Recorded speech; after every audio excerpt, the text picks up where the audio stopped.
Sejam bem-vindos para mais um vídeo do nosso canal aqui de YouTube e hoje a gente vai falar de um tema que eu, particularmente, pessoalmente, sou muito apaixonado, né? Vocês vão entender por quê ao longo desse vídeo, porque eu venho de família de educadores, então a educação sempre foi um tema que me atraiu, sempre admirei muito quem trabalha com educação, mas a minha carreira acabou seguindo uma esfera de vendas e eu aprendi ao longo do tempo com o conceito de Sales Enablement, o quão interessante, né, pode ser essa jornada de capacitação em vendas, em áreas de receita, como venda, CS e por aí vai.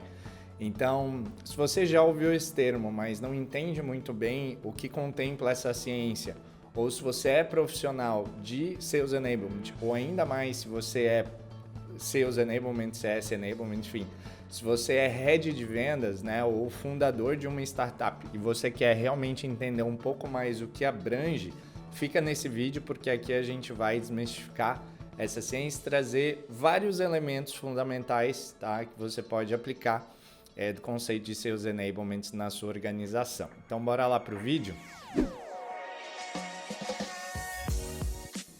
Bom, falando um pouquinho sobre o que é a ciência, né?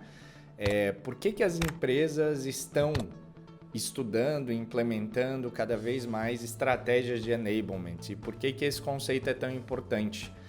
Vale trazer um pouco a tradução literal, por mais que ela não seja, enfim, tão útil assim quando a gente vai do inglês para o português, mas se a gente fosse fazer uma tradução mais simplificada, enablement ou to enable ali seria habilitar as pessoas a fazerem melhor o seu trabalho. Então tem a ver com como eu consigo trazer recursos e práticas que ajudem os meus profissionais da minha empresa a performarem melhor. E quando a gente fala de performar melhor, a gente está falando de ganhar mais eficiência, ganhar velocidade. E aí como eu faço isso? Eu faço isso através de ferramentas, eu faço isso através de conteúdos, através de rotinas de capacitação, através de recursos no geral que eu posso trazer, envolvendo tecnologia, envolvendo capacitação para o meu time.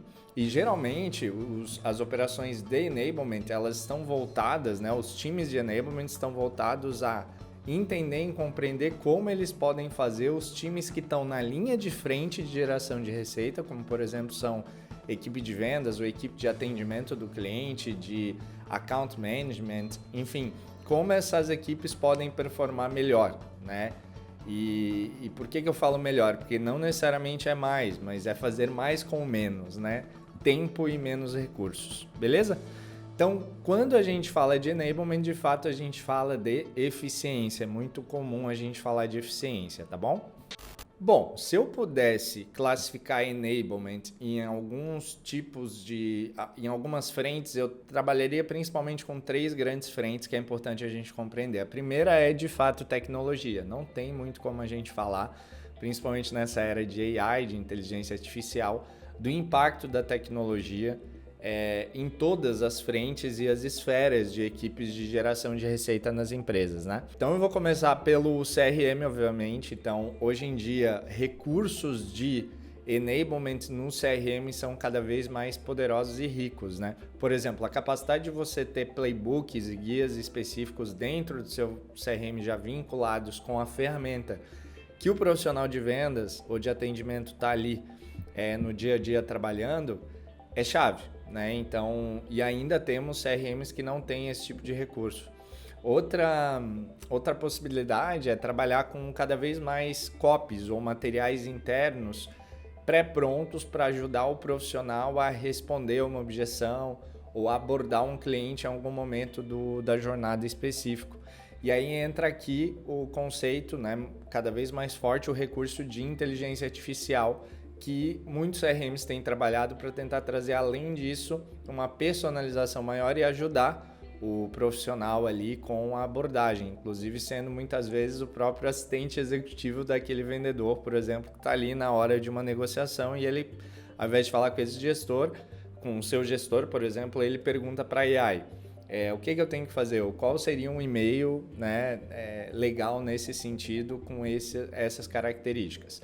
Então tem bastante recurso de tecnologia que pode ajudar o dia a dia mesmo desse profissional, mas a gente também tem um recurso-chave que é o que nós chamamos de Call Analytics, né, ou de análises profundas ali de reuniões comerciais.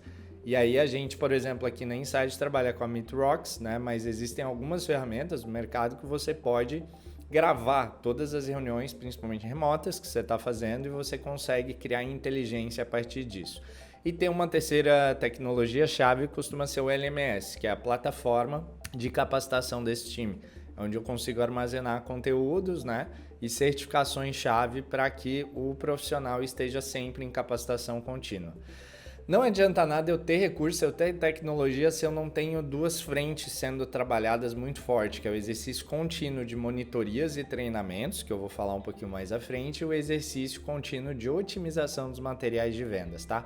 Então, pessoal, é importante a gente entender que eu tenho esses dois pilares chaves em enablement, que vou colocar aqui na tela para vocês, que é o conteúdo e a capacitação, ou seja, a prática mesmo da capacitação. O conteúdo ele pode ser interno ou externo, ou seja, eu posso ter conteúdos como playbooks e guias de execução que são internos, mas eu posso ter conteúdos, por exemplo, uma apresentação institucional, uma apresentação de proposta que eu vou usar diretamente numa reunião com o meu cliente. Então percebam o quão importante é a gente olhar no detalhe para esses conteúdos. E eu tenho a capacitação, as práticas de capacitação que elas podem ser mais experienciais ou mais práticas. O que eu quero dizer com isso? Eu posso ter um workshop ou um treinamento aprofundado de técnicas de vendas aplicadas a um cenário específico, onde é um momento de discussão, é um momento de técnica mesmo, de entendimento do que fazer. Então tem essa parte teórica que é fundamental para você entender os fundamentos de fato de vendas, né, ou de atendimento, de sucesso do cliente. Mas eu tenho uma parte prática, e essa parte prática hoje se divide em duas principais rotinas práticas, que é uma rotina relacionando algum tipo de simulação, que é o que o mercado costuma chamar de roleplays. Então, esses roleplays são simulações do dia a dia daquele processo, né, comercial, que a gente consegue fazer em práticas específicas para simular. Ou eu posso ter o exercício de revisão de reuniões, que é o tal do Core Review, que eu vou deixar ele para o final desse vídeo, porque é um exercício que eu considero um dos mais importantes da esfera de enablement. E com base na experiência da Insight dos nossos clientes, a gente vê que o Core Review realmente é onde eu consigo impactar muito mais a operação, tá, de vendas daquele cliente. Agora, gente, como é a estruturação de um programa de Sales Enablement, tá? Geralmente a gente tem uma primeira etapa que é o programa de capacitação, planejamento mesmo que a gente vai fazer. Então, primeiro a gente faz um diagnóstico de capacidade, é importante a gente entender que tipo de ativos e que tipo de conteúdos ou práticas já existem no dia a dia da empresa. E além disso, entender que materiais a gente já possui na empresa para utilizar. E daí, com base nisso, a gente faz um desenho de plano de capacitação com base na performance e no momento atual da equipe. É muito importante a gente considerar a equipe atual e as prioridades da empresa nesse desenho. E a gente parte para a execução e é muito comum a gente ter um processo de capacitação contínua, revisando rota em cima disso, tá? Então, na prática, gente, tecnologias como um CRM poderoso, como é o caso da HubSpot, parceira da Insight, ou uma ferramenta muito boa de Call Analytics, como é o caso da Meetrocks, né? E um LMS, que é o caso da Insight Academy, como exemplo, né, a gente tem recursos interessantes para a gente ter essas rotinas amarradas por meio de tecnologias, tá bom? Agora, um exemplo de trilha, então, trazendo mais para a prática para alguém que quer começar, poderia ser um workshop sobre o playbook de vendas da empresa base, né? Alguns cursos gravados e mentorias coletivas realizadas sobre aqueles temas a cada X tempo. Então a pessoa ela tem a possibilidade de ela estudar, mas de chegar na mentoria com pessoas mais experientes e trocar essas práticas. Mas o mais importante é ter práticas de core review e monitorias específicas revisando as suas reuniões, tá? E com base nisso, eu tenho um plano de desenvolvimento individual, que é o famoso PDI, que se fala muito em gestão, que é um PDI geralmente mensal ou trimestral vinculado a todo esse programa, para que o profissional ele saiba o que ele precisa priorizar naquele momento e por que ele está fazendo aquilo, tá bom?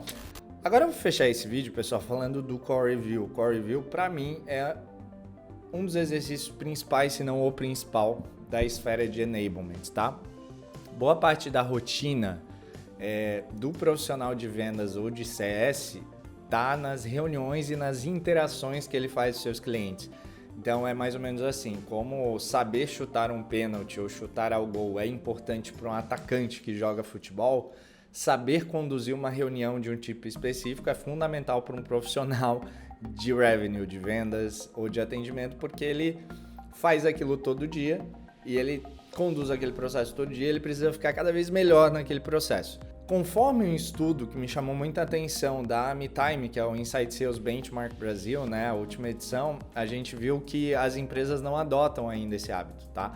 Na prática, o Core Review é pouquíssimo realizado, esse exercício, e até eles fizeram uma correlação interessante de tempo dentro da meta em média, e eles perceberam que as pessoas que não adotam essa prática, geralmente ficam por volta de 5 meses dentro da meta, em média, né, segundo a pesquisa, e as pessoas que adotam passam em média 6 meses dentro da meta, ou seja, a gente tem um incremento de 15%. Eu arrisco a falar que, né, essa amostra é uma amostra específica, mas que é ainda maior, tá? Com base no que a gente tem esses dados da Inside. Então a gente de fato tem um incremento relevante na performance e principalmente na eficiência. Então, assim, as pessoas que fazem esse tipo de prática, elas tendem a bater a meta mais fácil, tá? Quando a gente compara muita gente, tá? E aí, a prática de Core Review, ela consiste principalmente, primeiro, no exercício de avaliação de reuniões, né? De calls, como a gente costuma falar. E aí, com base nessa avaliação, a preparação de uma sessão de monitoria de feedbacks dessa avaliação e, no final, um plano de ação para que o profissional de vendas ele consiga priorizar o que ele precisa apurar e otimizar nas suas calls, beleza? Então é um exercício muito prático e aí como fazer esse exercício, como trabalhar com as competências, os indicativos, que tecnologias usar, a gente vai deixar para outro vídeo que é um tema bem completo, tá? E para fechar, pessoal, obviamente que eu tenho KPIs, eu tenho indicadores de enablement, a gente não tem como fechar esse vídeo sem trazer legal, Rafa, que métricas, né? Eu, como líder de vendas ou como especialista de enablement, preciso acompanhar. Eu gosto de separar 3 tipos de métricas principais, tá, pessoal? Primeiro, os KPIs de resultado de vendas. Então, a gente precisa trabalhar com indicadores que nos mostrem se o resultado está acontecendo ou não. Então, os resultados de vendas, geralmente, eles se desdobram em volume de receita gerada mesmo, quanto você vende, né, do ponto de vista financeiro, a quantidade de contas ou de propostas negociadas e fechadas, a eficiência, que o mercado também costuma chamar de close rate, que é basicamente quantas oportunidades foram trabalhadas para que você conseguisse fechar aquele volume de vendas, o ticket médio, né, que costuma ser um indicativo até de geração de receita, e o ciclo dessa venda. Todos esses componentes nos mostram o quão rápido, veloz e eficiente está a minha máquina de vendas. Inclusive tem um artigo da Inside muito legal sobre o Sales Velocity Rate, que é um indicador que ele é gerado através, né, de toda esse contexto que eu acabei de passar para vocês, e ele é aplicado sobre uma perspectiva de revenue. Então eu preciso toda hora estar gerando essa receita e depois retendo e expandindo essa receita na ponta, tá? Só que esses indicativos de resultados, eles me mostram só o que já aconteceu, como é que eu trago uma realidade de previsão. Aí eu preciso olhar para 2 outras coisas. Primeiro, produtividade. Então eu preciso entender qual que é o volume de trabalho do meu time, né? Que interações eles estão fazendo? Eles estão mandando e-mail, estão ligando, estão realizando reuniões, quantas, qual que está o ritmo, enfim. O tempo médio dessas interações também podem me ajudar, e o tempo médio que eles investem por oportunidade e a eficiência dessas oportunidades. Então eu tenho bastante métrica aqui que eu posso especificar de produtividade, e por fim eu consigo conectar essas métricas com as métricas de enablement ou de capacitação. Então, o quão eficaz foi aquele workshop que eu fiz de acordo com uma pesquisa que eu realizei com os participantes, por exemplo, né? Qual está sendo a pontuação nas monitorias de Core Review? Então, no começo, aquele profissional tinha notas de 4 a 5 nas calls que ele realizava, e essa nota subiu para 7 a 8 nas últimas, depois de um ano, né, de trabalho, de execução. Então, poxa, eu estou com uma evolução técnica nessas calls, né? E por fim, no LMS, principalmente quando você tem programas, né, de capacitação mais estruturados, trabalhar com certificação e uma lógica mais redonda, né, de certificação até prática. Para você se certificar num tema, você não precisa só fazer cursos, mas você tem provas de avaliação, você tem também uma média de atingimento, por exemplo, de core review prática necessária e por aí vai. Então assim, gente, você consegue amarrar essa ponta de enablement da operação de quem está ali executando o processo lá para o resultado de vendas. E aí, para fechar, tem uma métrica que é a queridinha, né, dos profissionais de enablement, que é o tempo de rampeamento, que é o ramp-up time ali, que a gente fala, que é basicamente quanto tempo um novo profissional que eu contratei, ele demora para começar a performar. A gente entende que no mercado, se a gente pudesse dar um range dessa métrica, tá? Os melhores cases de sucesso aqui variam entre 2 e 4 meses. Então, alguns casos de case de venda mais complexa, de 4 a 6 meses, tá? Então, geralmente a gente tem esse tempo para o profissional atingir o ideal, né, da capacidade ou da performance que a empresa naquele momento acredita ser a ideal, né? Claro que essa performance tende a subir ao longo do tempo com o crescimento da empresa, mas dois fatores que vão ajudar a gente a entender como está essa métrica é a rapidez com que esse profissional realiza uma primeira venda, um primeiro resultado esperado daquele processo dele, e a velocidade, né, que ele consegue atingir essa primeira meta de um mês ou de um trimestre por completo ou no volume esperado, tá bom? Pessoal, então é isso, uma visão geral de enablement para vocês e desse contexto de vendas e de sets de revenue de modo geral, e eu espero que de verdade tenha sido um vídeo interessante. Se você é head, né, de vendas, líder, founder ou alguém específico aí das áreas de enablement, eu te convido a se inscrever no nosso canal. A gente também tem um blog repleto de artigos, inclusive com um artigo bem legal e épico sobre esse tema de Sales Enablement. Então conte com a Inside. Se você precisa de consultoria, de programas de capacitação, a gente tem bastante coisa a oferecer aqui no nosso time.